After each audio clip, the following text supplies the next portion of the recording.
The ideas that I am talking about are ideas that are widely supported. Everything that I talk about, raising the minimum wage, health care for all, a tax system which demands the billionaires pay their fair share, those are all popular ideas, but people didn't know. You got to run for president and have 20,000 people come out to your rallies and win 23 states. And they say, well, maybe those ideas are not so crazy after all. And we got to entertain them. The establishment doesn't like that. They really don't. They want to tell you, and this is how they succeed. What they say, Lex, is the world is the way it is. It always will be this way. We got the wealth. We got the power. And don't think of anything else. This is the way it is. You have no power. Give up. That they don't say it quite that way, but that's really what the intent is. And what we showed is, guess what? Running an outsider campaign, we took on the Democratic establishment. We came close to winning it, and we did win 23 states. And the ideas that we're talking about are the ideas that working class people, young people believe in.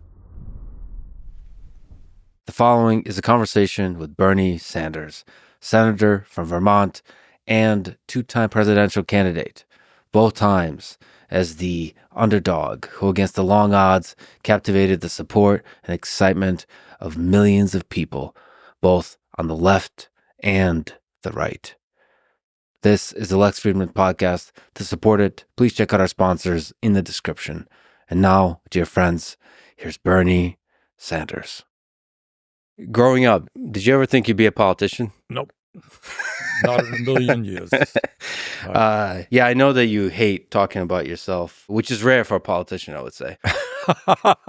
What's your philosophy behind that? You like talking about the issues. You like talking I do. About... I mean, everybody talks about themselves. It's not about me. Nice guy, not a nice guy. What politics should be about is the issues facing the people of our country, the people of the world, and how we're going to address it. That's what it should be. That said, there's interesting aspects to your life story. For example, in 1963, you were very active in the civil rights movement, got arrested even for protesting segregation in Chicago. And you attended the famous March on Washington, where MLK gave his I Have a Dream speech. What was that like? It's extraordinary. I took a bus ride down with fellow students from the University of Chicago, and it was a zillion people there. I'm not sure if it was the first time I'd ever been in Washington in my life, but it was, it was a very impressive moment. And what he was talking about, what people very often forget about that, it was not only racial justice, it was jobs. Jobs and justice. That was the name of that rally.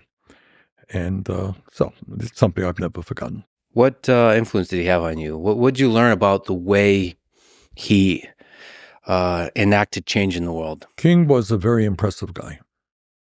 More impressive, I think, than people think that he was.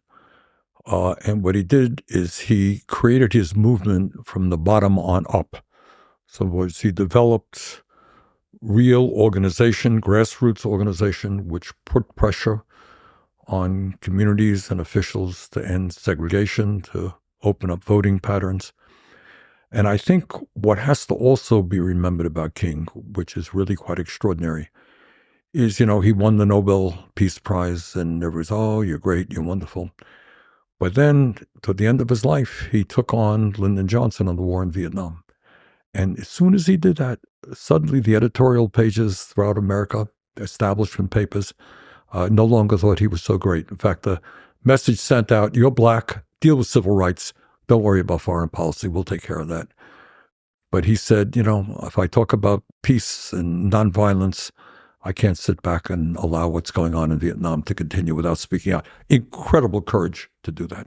And, by the way, when he was assassinated at a fighting for the rights of AFSCME workers, guys who delivered the garbage, who were treated terribly, low wages, bad working conditions, and who went out to support their right to form a union, that's when he got killed. So on the war front, one of the things that people don't often talk about your work in politics, you gave what I think is a truly brave speech on the Iraq War in 2002, I believe.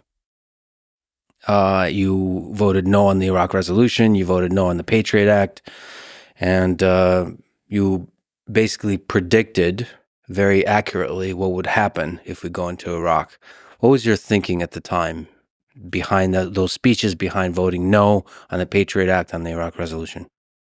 And maybe, ironically, came out of maybe the war in Vietnam and the ease and lies that people told. We went into Vietnam under a lie. We lost close to 60,000 Americans, millions of people in Vietnam, Cambodia died as a result of that. So you think twice about it. And in the war in Iraq, you had, people like Dick Cheney and others telling us, oh, they have nuclear weapons and all that stuff. It's the only way we can resolve the issue. I didn't believe it. I didn't agree with it. And you're right. Turns out, historically, I was right.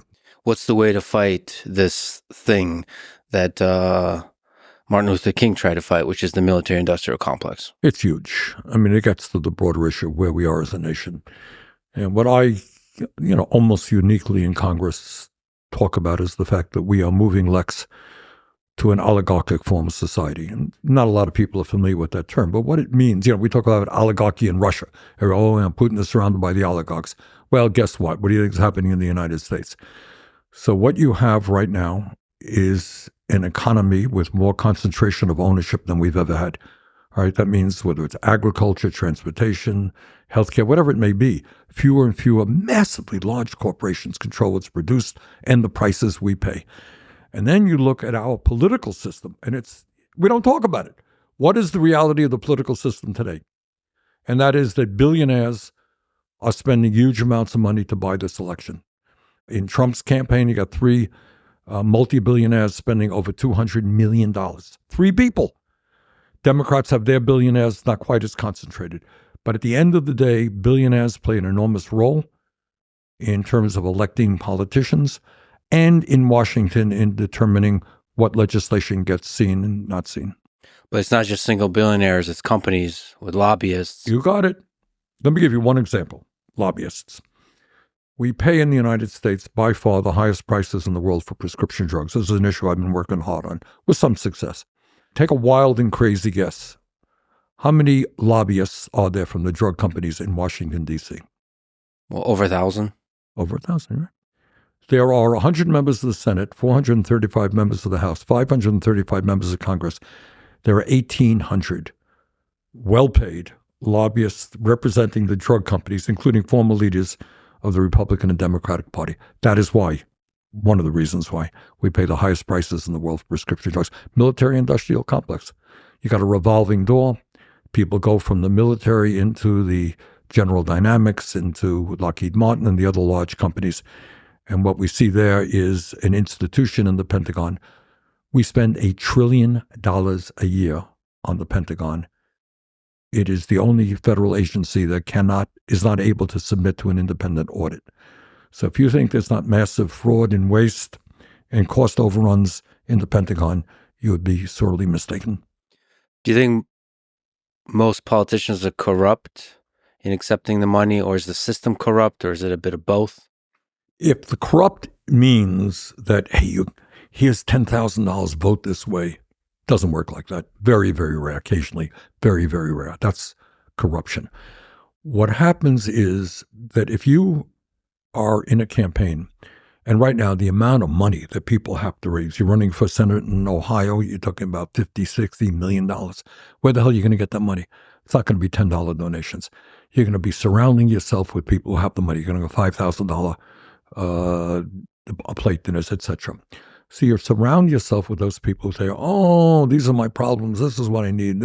I need a tax break for billionaires, blah, blah, blah, blah. So you live in that world. They are your financial support. They are, in a sense, your political base. So you're very cognizant of what you do in terms of not upsetting them. So it's not corruption in the sense of people, taking envelopes with huge amounts of money to vote a certain way. That very, very rarely, if ever, happens.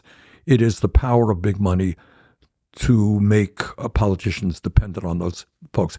And that's why, when I ran for president, what I'm probably maybe most proud of is the fact that we received millions and millions of campaign contributions, averaging $27 a piece, I think, in 2016. Have companies, lobbyists ever tried to buy you, try to influence you? We don't welcome them into our office. I do deal with these guys, but it's usually on a confrontational tone. No, so they don't come into my office very often telling me their problems. So how do we fix the system? How do we get money out of politics? This is not, like many other issues, we don't have to reinvent the wheel here. It exists in other countries. If you go to, every country has their own election system, but nobody has a system where billionaires can spend unlimited sums of money through super PACs to elect the candidates of their choice. So first thing you got to do, one of the things, Lex, I found that the more important the issue, the less discussion there is. The less important the issue, the more discussion there is. A number of years ago, the United States Supreme Court, in one of its more pathetic decisions, passed the Citizens United decision. And what Citizens United decision said is, you're a multi-billionaire. You want the freedom. You're a free person in a free country. You want the freedom to buy the government. And how terrible it would be to deny you the freedom to spend hundreds of millions of dollars on a campaign to elect the candidates. And they said that's your freedom, and that's what Citizens United is about. We've got to end that. In my view, we move to public funding of elections. That means you want to run for governor, you want to run for Senate, show that you have some support, get $5 contributions from X number of people to show you're not a flake. You have some support, and the government will pay a certain amount more, and there will be a limit on the amount of money that can be spent. So it'll be a real, you can run against me, and I'm not going to outspend you 10-1. That's what we should be moving toward, in my view.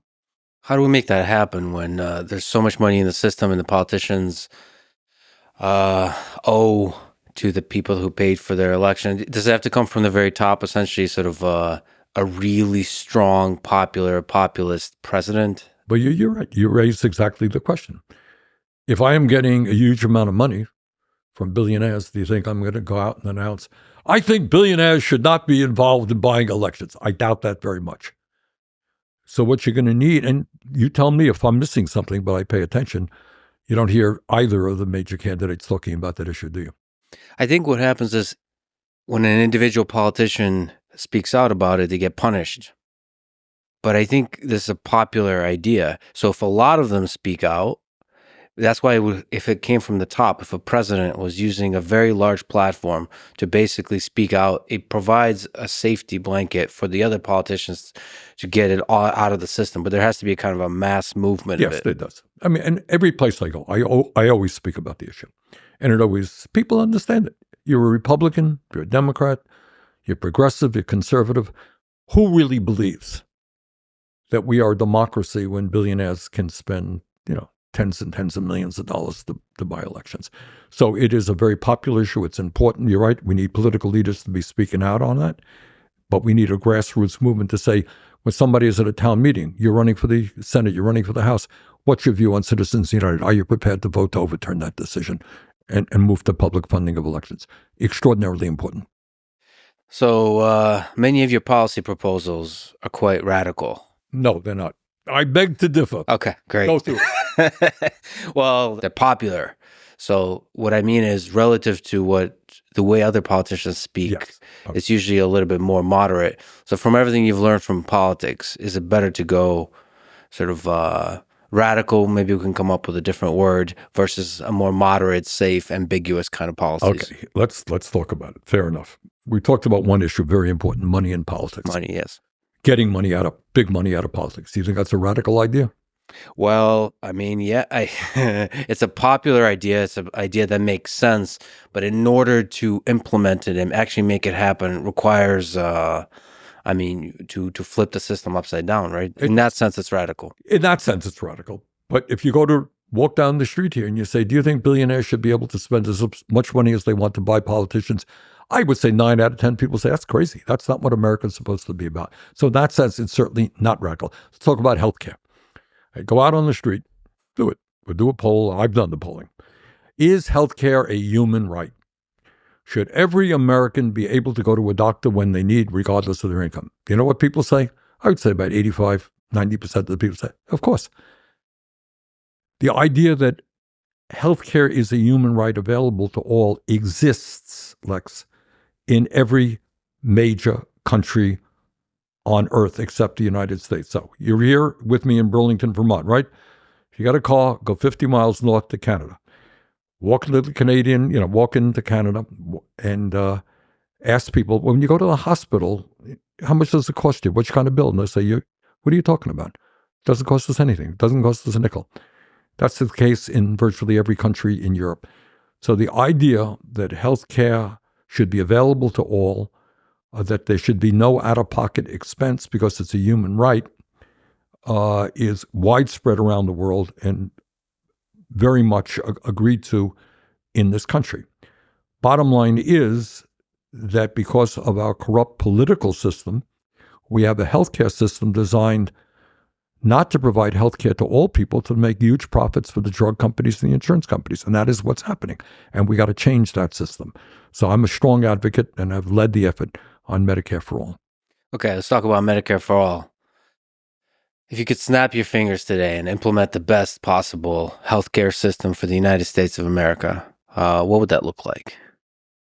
Well, we have a pretty good system, not great, but a pretty good system in Medicare. So it's there for the elderly, and Lyndon Johnson passed that in the 1960s, a huge step forward.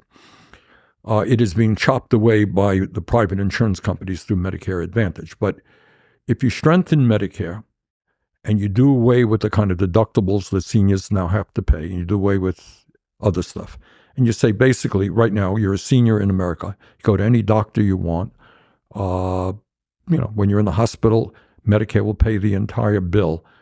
If you expand Medicare to cover dental, hearing, and vision, which it doesn't now cover, you do all of those things. And then the next thing you do is say, okay, to be eligible for Medicare now, you have to be 65. First year, we're going to lower it to 55. Then we'll lower it to 45. Then we'll lower it to 35. Then we'll have everybody in the system. So I think in a 4 or 5 year period, you can strengthen Medicare and have everybody in the system. And when you do that, and this is not just me talking, a number of studies have pointed this out, when you take the profit motive out of it from the insurance companies and the drug companies, you can end up providing quality care to all people at no more than we're spending right now. Because right now, we are spending twice as much per person in healthcare as the people of any other nation. Incredibly wasteful system. So the way to pay for the system is to increase taxes. But you're saying if you cut that cost and increase the taxes, you're saying it's going to balance itself out. And I've gotten my share of 30-second ads attacking me on this. Bernie Sanders wants to raise your taxes on healthcare. It's true, in a progressive way. But right now, do you have health insurance? Yes. Okay. Somebody's paying for your health insurance. It depends. If you are working, most people get their health insurance through their jobs, okay? So if you're working for a large company, your employer is paying your health insurance. And by the way, that comes out of your wages. Healthcare costs in America are very high, and your employer will tell you honestly, look, I can't give you more than a 3% wage increase because I got a 10% increase in your healthcare costs. You want that? Or if you're a union negotiating, you know what they'll say? Hey, you want decent wages? We're going to have to cut back on your healthcare. That's what every union has to deal with, every negotiating session. So we're paying for it through employers out of pocket. We pay through it through Medicare, Medicaid, Veterans Administration, etc. What I am proposing is really not radical. It's what exists in Canada and other countries. It is publicly funded, like the police departments, and like libraries are, like public education. This is publicly funded in a progressive way. So right now, rather than paying out of your own pocket, if you are a family, let's just say you're self-employed right now, and you are, you have a couple of kids and a wife, it could cost you $15,000, $20,000 a year in insurance costs. Well, that's all eliminated. Will you have to pay more in taxes? Of course you will. Maybe it depends on your income level, but it could be that you'll be paying $12,000 more in taxes, but not $20,000 more in premiums, co-payments, and deductibles. You save money. So it's paying taxes rather than paying money to the insurance company. You got a better deal through the tax system. So the most painful thing in today's system is the surprise bills, the number one cause of bankruptcy, and the psychological pain that comes from that, just worrying, stressed, yes, in debt. You got it. And just basically afraid constantly of getting sick because you don't know if insurance is going to cover it. And if you're not insured, you don't know how much it's going to cost. So you're not going to go to the hospital, even if there's something wrong with you, if there's pain and all that. So you just live in a state of fear, psychological fear. That's the number one problem. It's just not just financial, You got it. psychological. Look, and I think you said it very well. I'm chairman of the committee that deals with this stuff, so I talk to a lot of doctors. And doctors in Vermont and all over this country tell me that they are astounded. People walk into their offices much sicker than they should have been. And the doctor said, why didn't you come in here 6 months ago when you first, felt your symptoms? And they said, well, I have a high deductible. I have a $10,000 deductible. I don't have any money to pay. I'm uninsured. Some of those people don't make it. Other people, and this is what is totally crazy, they end up in the hospital at huge expense to the system rather than getting the care they need when they needed it. So that is how, I'll give you another example of it. We pay the highest prices in the world for prescription drugs. 1 out of 4 Americans can't afford the drugs their doctors prescribe. So you walk into the doctor's office, they say, okay, Lex, you got this, that, and the other thing. Here's a prescription. You can't afford to fill it. What happens? You get sicker. You end up in the emergency room, which is an extremely expensive proposition. Okay? Or you end up in the hospital, rather than dealing with the problem when it occurs. And what is not talked about, I mentioned earlier how we don't talk about some of the major issues. The estimate is that some 60,000 people in America die every single year unnecessarily because they can't get to a doctor when they need because of financial reasons. And you want to hear even crazier, 1 out of 4 people who get cancer treatment in this country either go bankrupt or deplete their financial resources of their family. So your point is right. If somebody diagnoses you with cancer, you're scared to death. You're worried about how you're going to live, you're going to die, what's going to happen. And then on top of that, you got to worry about whether your family goes bankrupt. How insane and cruel is that? So to me, I think healthcare is what unites us all. Everybody has family, they get sick. We all get born, we all die, we all want care. And we all have got to come together to create a system that works for all of us, not just the drug companies or the insurance companies. There's just so many stories, and not even the horrific stories. There's countless horrific stories, but just basic stories of cost. Like my friend, a Dr. Peter Attia, has this story where he happens to be wealthy, so he can afford it, but he had to take his son to the emergency room, and the son was dehydrated. And the bill was $6,000. They just did a basic test and gave him an IV, a basic thing. And he has really good insurance, and the insurance covered $4,000 of it. So he had to, at the end, pay $2,000 for a basic emergency room visit. And there's a lot of families for whom that one visit for such a simple thing would be just financially devastating. And you know what? People know that. And you know what they say? I don't feel well today. Yeah. Something's wrong. I ain't going to go to that emergency room because I don't want a $6,000 bill. And what happens? He had insurance that paid 2/3 of it, right? Yes. So what happens if he didn't? What happens if he didn't have money? He'd be hounded by bill collectors for the rest of his life. So it is a disgusting system. It is an inhumane system. But the insurance companies and the drug companies are very powerful, and they make a lot of campaign contributions, have a lot of lobbyists, and we are where we are. But I think, the American people want fundamental changes there. So that's another good example of a really popular idea that is not implemented because of the money in politics. You got it. That's a wonder. And I'll tell you that, not only is it not implemented because of money, it's not even discussed. All right, so I'm saying here, and no one disputes me, we are spending twice as much per person on healthcare, right? And yet 85 million Americans are uninsured or underinsured, and our life expectancy is lower than virtually every other major country on earth. Do you think that might be an issue that we'd be discussing? Again, if a single politician discusses it, they get punished for it. So there needs to be a mass movement, and probably, from my perspective, it has to come from the very top. It has to come from the president. And the president has to be a populist president where they don't care about the parties with the rich people. They just speak out because they know it's a popular message and they know it's the right thing. So speaking of that, you had a historic campaign run for president in 2016. And in the eyes of many people, mine included, you were screwed over by the DNC, as especially the WikiLeaks emails showed. What's your, just looking back, feelings about that? Are you angry? Are you upset? Yeah, of course I'm angry, and of course I'm upset.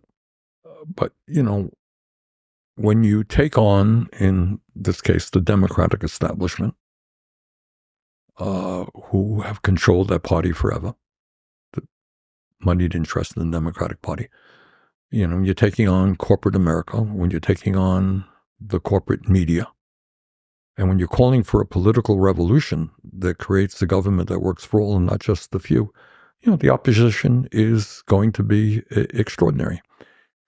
But what I am extremely proud of from that campaign in 2020 as well is that we took on the anointed candidate of the establishment, and we showed, despite the fact the entire establishment, in the Senate, I had one supporter.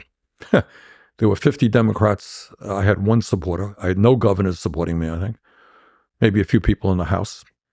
But we took on the whole political establishment, and we did, got millions of votes. And the ideas that we brought forth were ideas that they had to eventually deal with in one way or another. And if you look at the American Rescue Plan, which I'm proud to have helped write, during the midst of COVID, a lot of the ideas that we fought for were implemented in that bill, and I want to make them obviously permanent.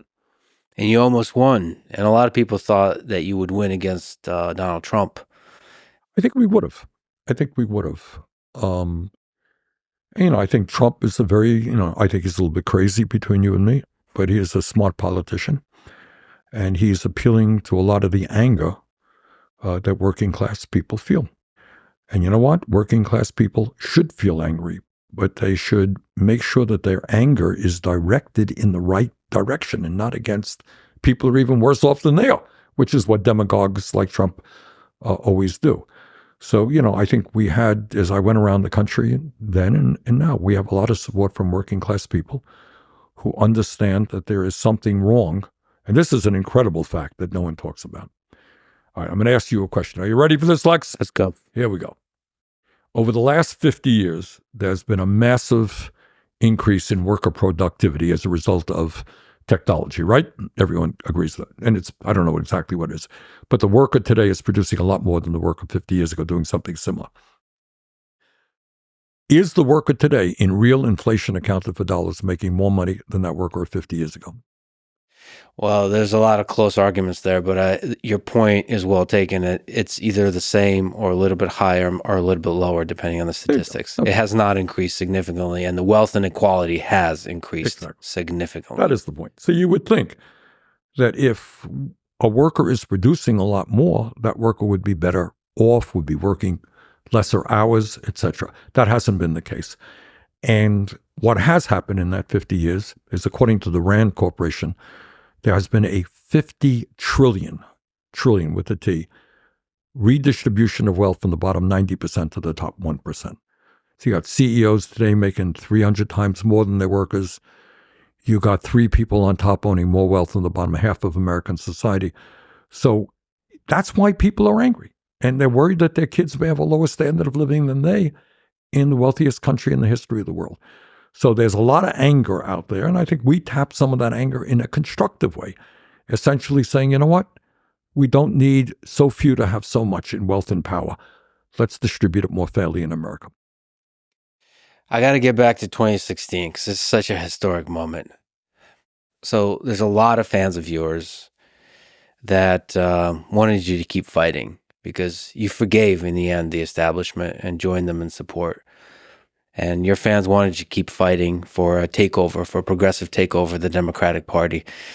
If you just look back and had to do it all over again, what would you do different? Well, by the way, in terms of a takeover of the Democratic Party, we did try. We ran, do you know who Keith Ellison is? Keith is now the Attorney General of the state of Minnesota. He's doing a great job, really, one of the outstanding attorney generals in the country. And Keith was then a member of Congress.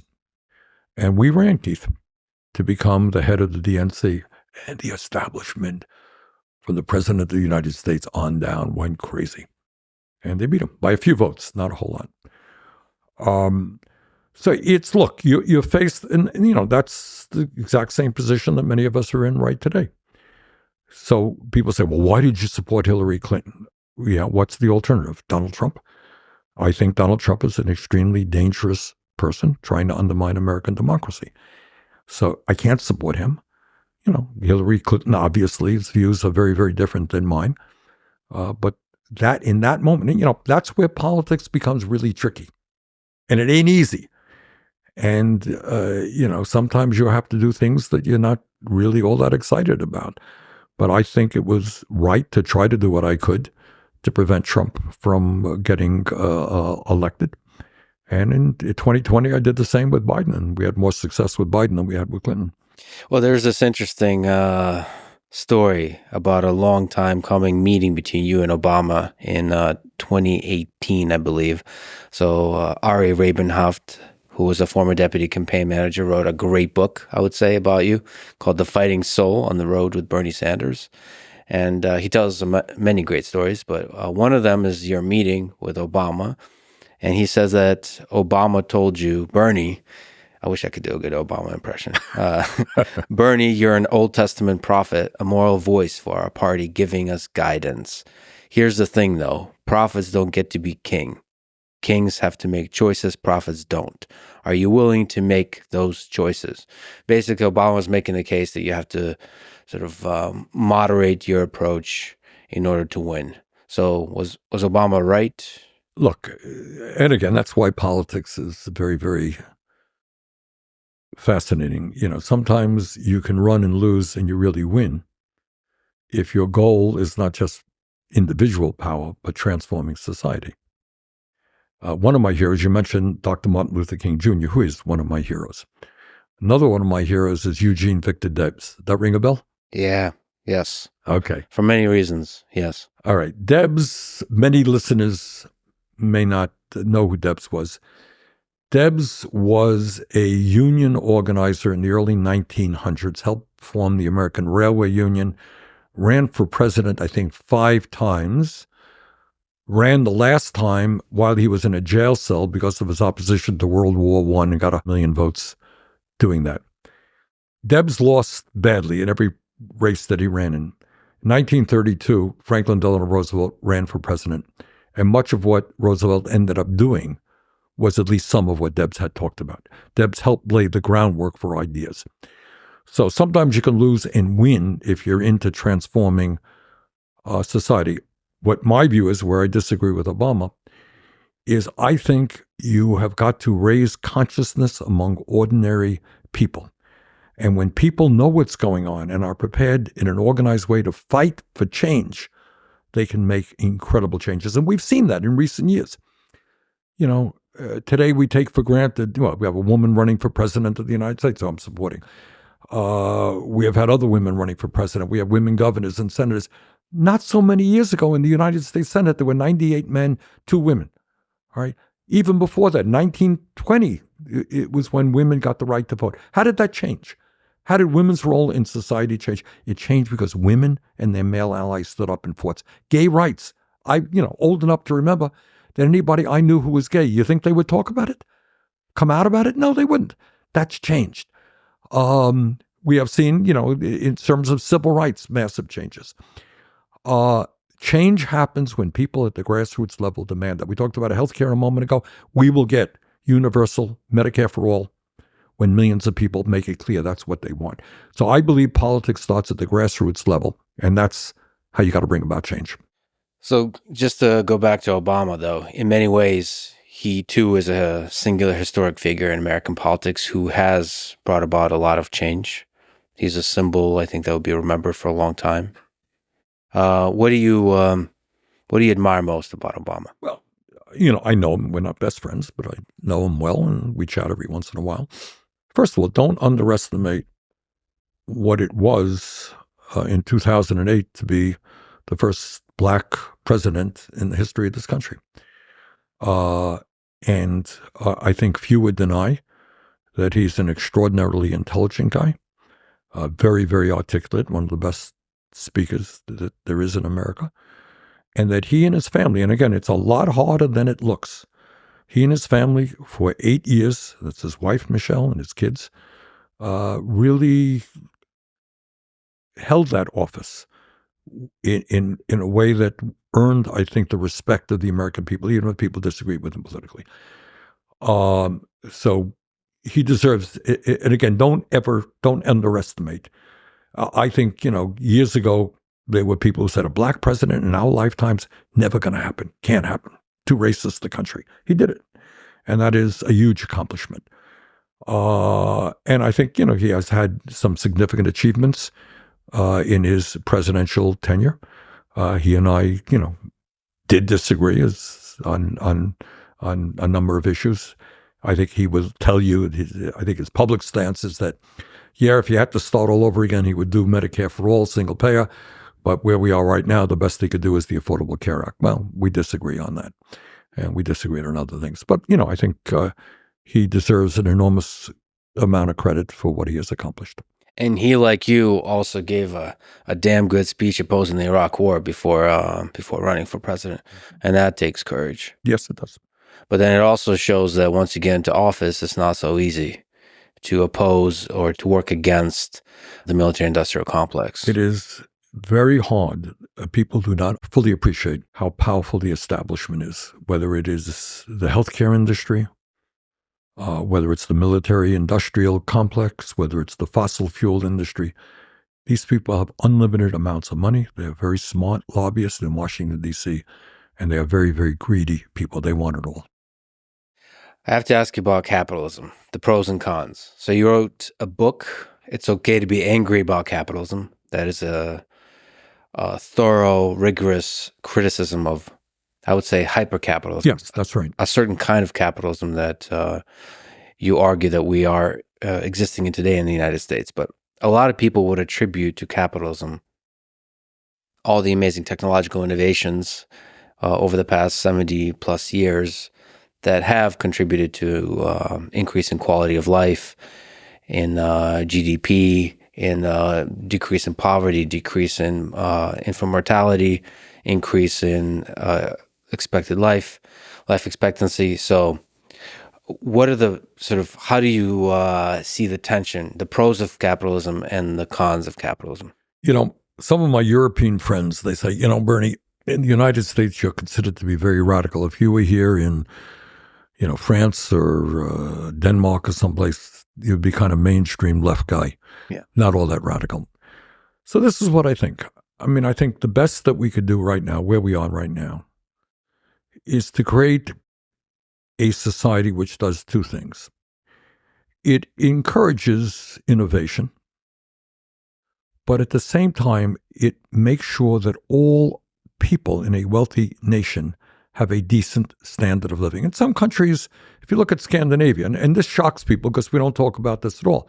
So in Scandinavia, it has been the case, Denmark, Finland, Norway, for years, that people have healthcare. That's not a big deal. You end up in the hospital, so what? They don't pay a bill. You have, and this shocks people, in America right now, we have people who will get 1 week, 2 weeks off paid vacation. Sometimes people get nothing. You know that? There are people out there who have no vacation at all. In Germany, you get 6 weeks paid vacation and other holidays as well. People are shocked by that. In America, we don't have paid family and medical leave. The only major country not to do it. Other countries, your wife gets sick, you stay home with her. Your kids get sick, not a big deal. You get a certain amount of paid family and medical leave. Cost of prescription drugs are far more affordable. So what you want to do is create what's called a social safety net. That means I don't care what your income is. Of course, you're going to have health care as a human right. Of course, you're going to have housing that is affordable. Of course, your kids are going to have great quality education from childcare to university without much cost. Every country has a little bit different. But there are countries in the world right now, I think in Germany, I think college is now tuition free, as I recall. For obvious reasons. They want to have the best educated workforce they can. So in terms of government playing a role in a civilized democratic society of providing all basic needs, healthcare, education, housing, retirement benefits, yes, that is what we've got to do. Now, does that mean then that the government is going to run every mom and pop store on the corner? Of course not. You want innovation.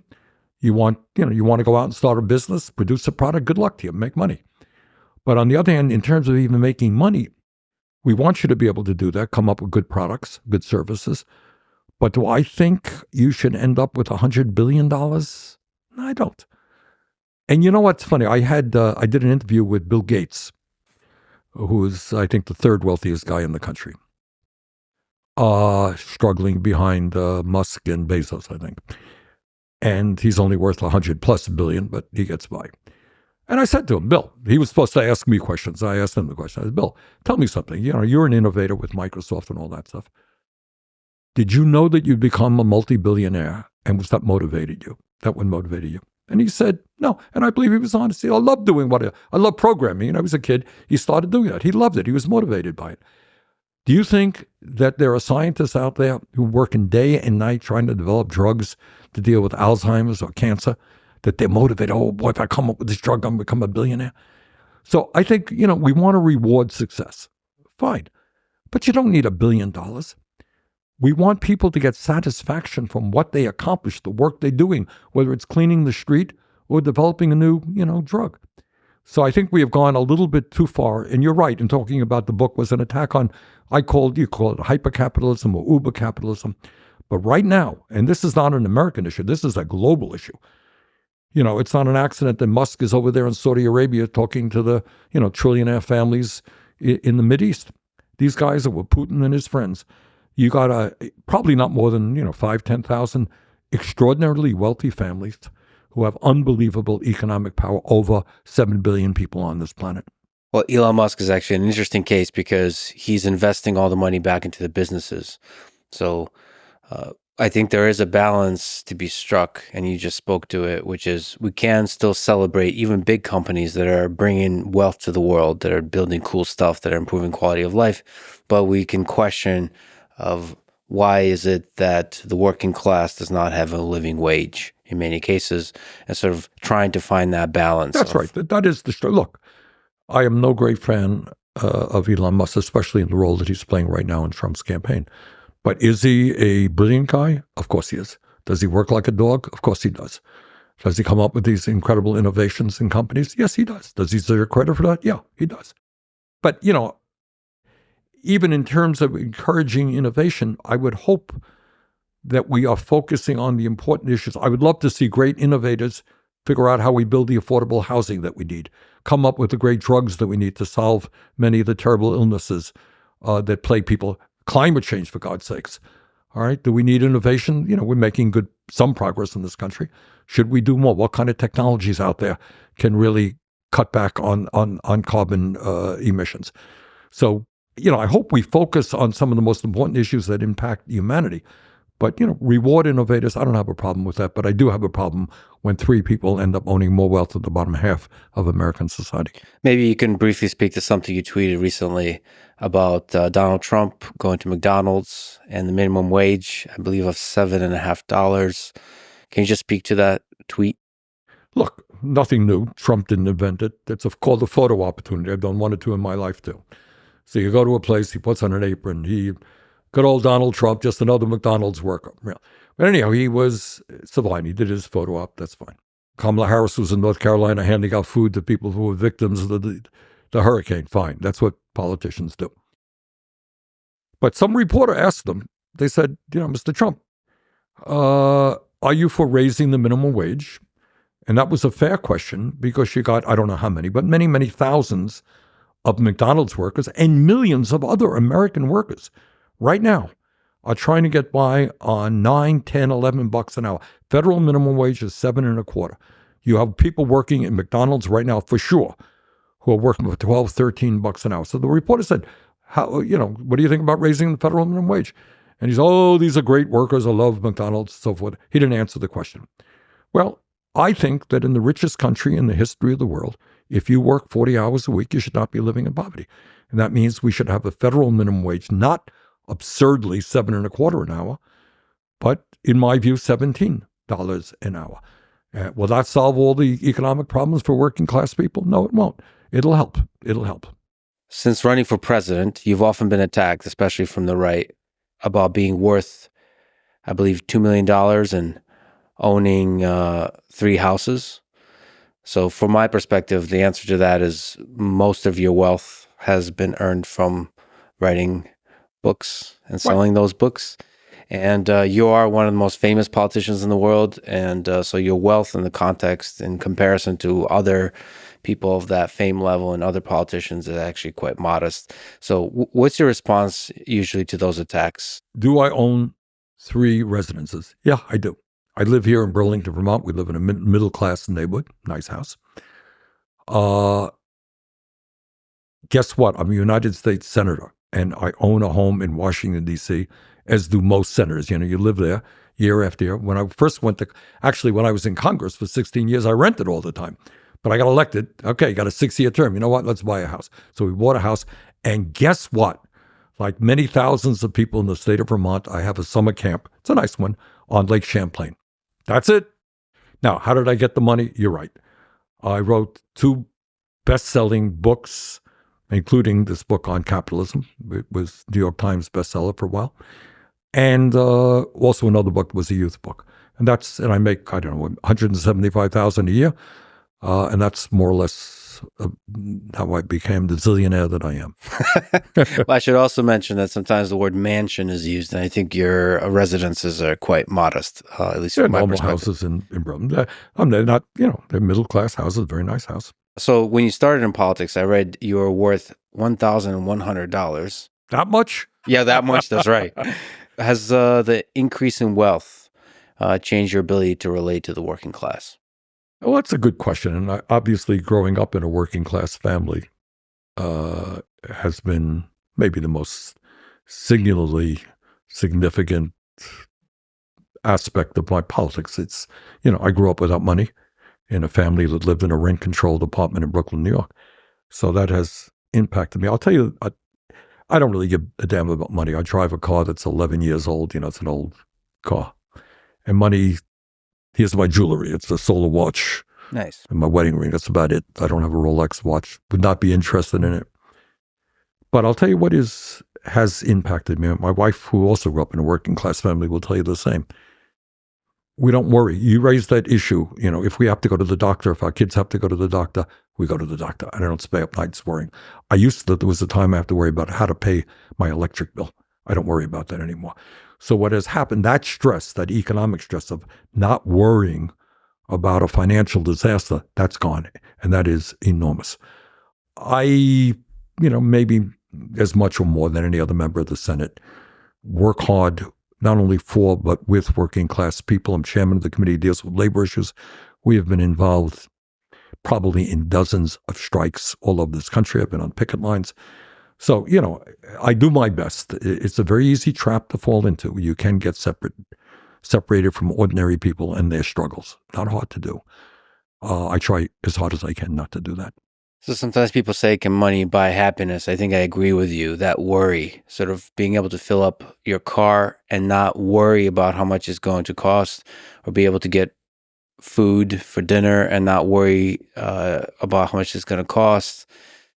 Or even, I've been poor most of my life, but I've been very fortunate recently to have enough wealth to not worry about healthcare, to have insurance and be able to afford an emergency room visit.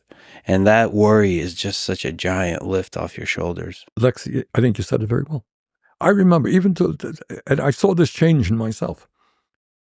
When I used to go out and I do the grocery shop, my wife does a lot of the cooking. I do the grocery shop. And I used to look at the prices of everything. I do that less now. I said, what the hell, so what? It costs 50 cents more for this can of stuff, so what?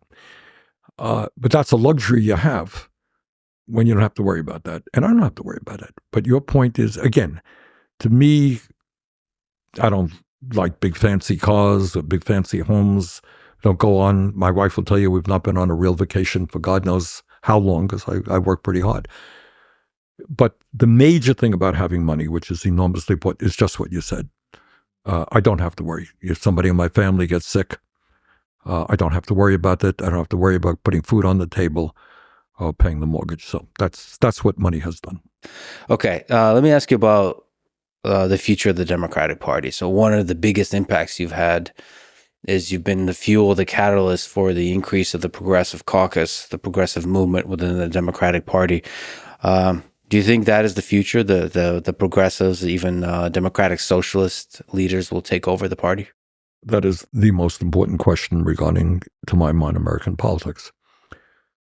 One of the successes that we've had, and I'm proud to have played a role in this, is that if you go to the House of Representatives right now, you will see almost 100 members of the Progressive Caucus, led very well by a woman from Washington, Pramila Jayapal, does a great job.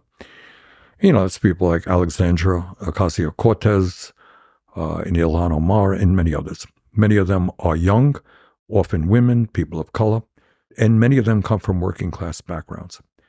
So what we have been able to do in recent years, elect a number of strong progressives who represent working families very, very effectively. The struggle in the Democratic Party is between the corporate wing and the progressive wing. And, the corporate wing takes a whole lot of money, sees its salvation in getting a whole lot of money from wealthy individuals and, large corporations, and is not very vigorous, in my view, in representing the needs of working class people. If they were, we would have health care for all. We would have a minimum wage that was a living wage. We would not have a housing crisis. We would not have a tax system in which billionaires pay an effective tax rate that is lower than a truck driver or a nurse. So I think one of the reasons that Trump has had political success is he is not so much his ideas. Most working class people don't think we should give tax breaks to billionaires or worry about the size of, Arnold Palmer's genitalia. But they are angry. People are angry. And the Democrats have not responded effectively to that anger. So the struggle that we are waging right now is the future of the Democratic Party. Will it be a party of the working class and represent working class issues, whether you're black or white or Latino or Asian or whatever you may be? Or will it be a corporately dominated party? That's the struggle we're in right now.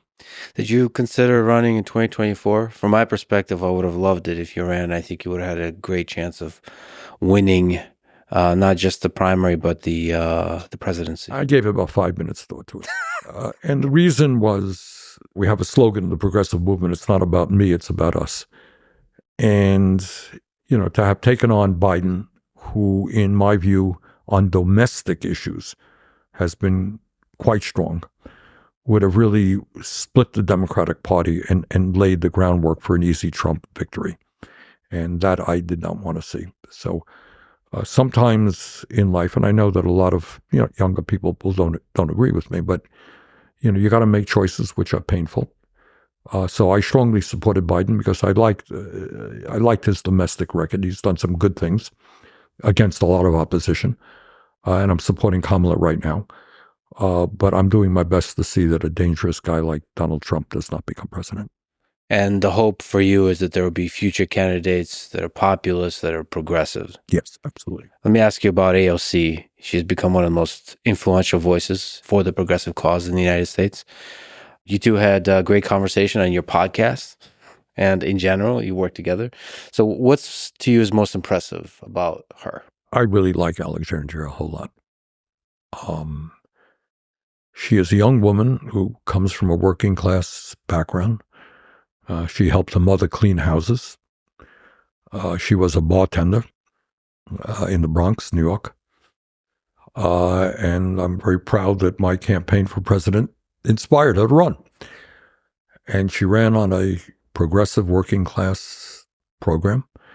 And she took on one of the more powerful guys, a guy named Joe Crowley, who was pretty high up in the Democratic Party. And she knocked on doors. She had no money. She did a very strong grassroots effort. And I appreciate that. So that's number one. I like what she stands for. She's incredibly smart. And she has that certain charisma that, maybe you're born with it, maybe you develop it. I don't know. A couple of years ago, she came up here to Vermont to spend some time. She and her partner, Riley, came up. And we were out in the street, and people saw her, and they said, "Oh, Congresswoman," and she just smiled, and she had an approach to people which was beautiful. I mean, it wasn't phony, it was real. But to be a politician, you got to know how to, you could be a great intellectual, but you can't relate to people. She relates well to people. And so I think both from a personality perspective, from an intellect perspective, from an ideological perspective, she helped create the Green New Deal concept. the need to create jobs as we transform our energy system away from fossil fuel, strong advocate for Medicare for all, workers' rights. So I'm a big fan of Alexandria. What do you think is the most powerful, enduring impact you've had on American politics? Looking back, you've been in it for quite a bit.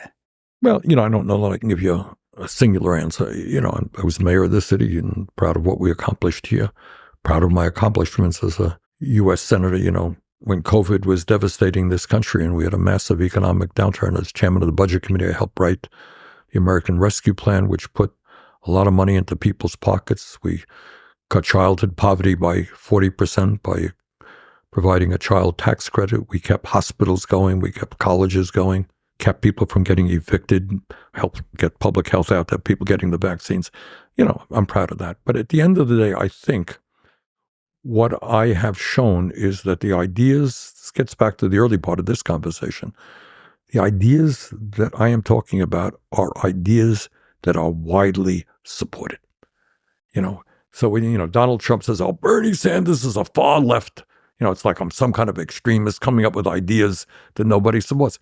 Everything that I talk about, raising the minimum wage, health care for all, a tax system which demands the billionaires pay their fair share, those are all popular ideas, but people didn't know. You got to run for president and have 20,000 people come out to your rallies and win 23 states. They say, well, maybe those ideas are not so crazy after all. And we got to entertain them. The establishment doesn't like that.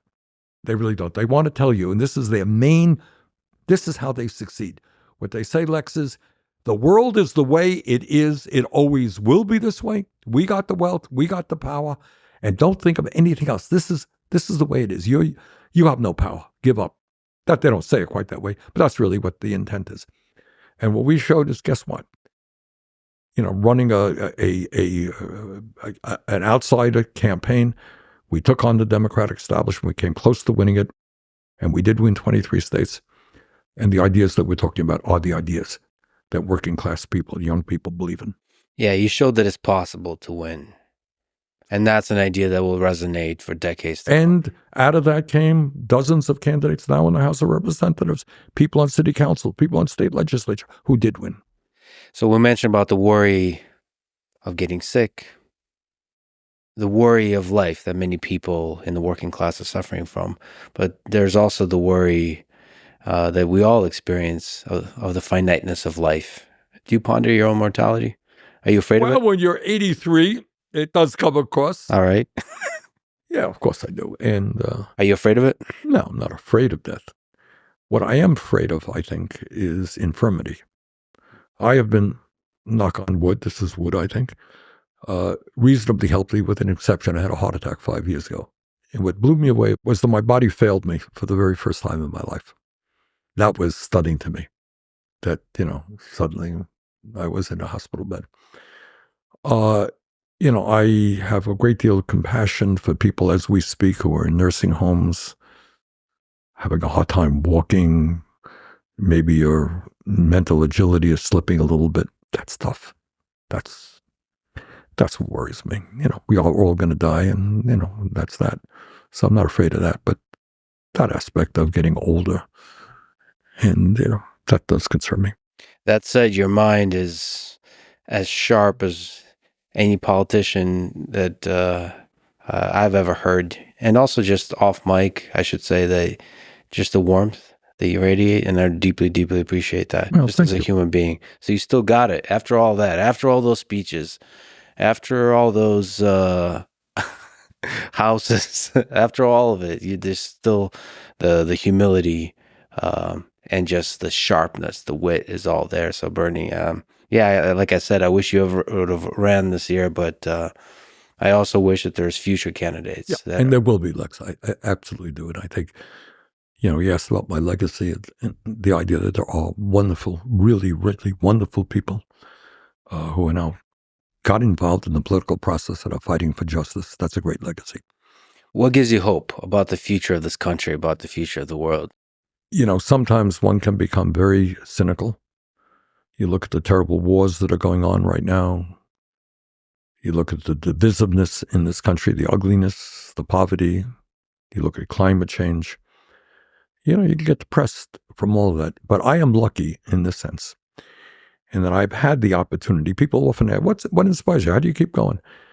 And I remember, actually, it was in California where it really crystallized for me. I was at a rally in the agricultural area of California, and we did a rally. It was sunset. Thousands of people were out, and you looked around the crowd, and there were young people, black and white and Latino and Asian American, huge cross-section. They're older people, and they all wanted to make America a very much better country. And it really moved me. I mean, I see that time and time again. I've just been on the campaign trail, and you see great people, really beautiful people who not interested in becoming billionaires. They want to improve life for other people in this country. So, I am grateful that it sounds like a platitude. It's what every politician says, oh, blah, blah, blah, blah. But when you go out around the country, you go to Native American reservations and you go to factories and everything, and you see so many wonderful people. I have been able to see things that many others have not. I've been to every state in the country. And that inspires me. I share their optimism. I share your optimism. Bernie, I've been a fan for a long time. It's a great honor to speak to you today. Thank you so much. Well, thank you very much for what you're doing. Let me just say a word about what you're doing. Okay, to return the compliments here. I think there is a growing dissatisfaction with corporate media. And not because it's fake news or the reporters lie all the time. That's nonsense. They don't. But I think people want to hear folks really talk about in a calm manner about some of the very important issues which are not discussed in corporate media. And I think that's what you and some others are doing. So I thank you very much. It's a very important service to the country. And thank you from a mayor perspective of creating a wonderful town. And I look forward to looking at the fall leaves, walking around tonight. I didn't quite create the leaves. Yeah. I did create some other things. Okay. Thank you so much, Bernie. Thank you, Lex. Thanks for listening to this conversation with Bernie Sanders. To support this podcast, please check out our sponsors in the description. And now, let me leave you with some words from Aristotle. The real difference between democracy and oligarchy is poverty and wealth. Wherever men rule by reason of their wealth, whether they be few or many, that is an oligarchy. And where the poor rule, that is democracy. Thank you for listening, and hope to see you next time.